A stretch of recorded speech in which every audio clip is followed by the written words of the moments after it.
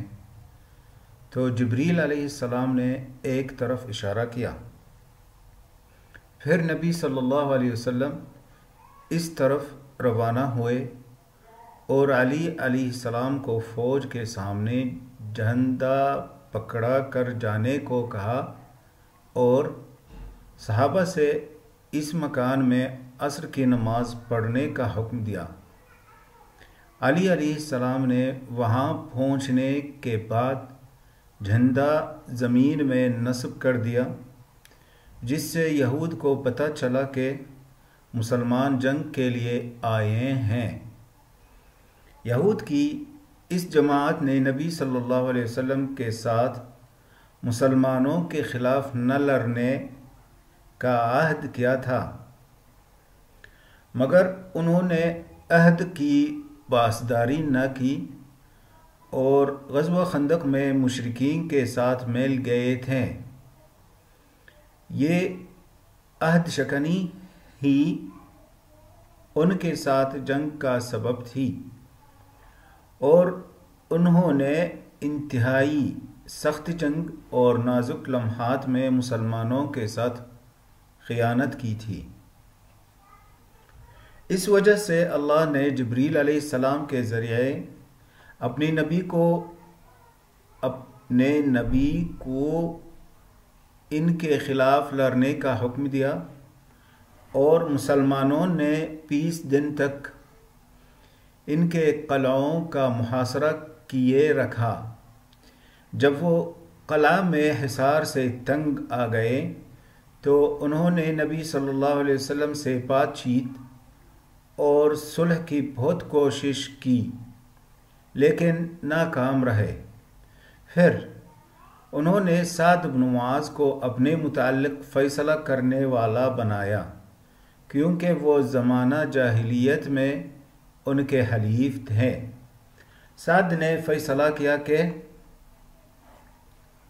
ان کے جنگجوؤں کو قتل کیا جائے، عورتوں کو لونڈیاں بنایا جائے۔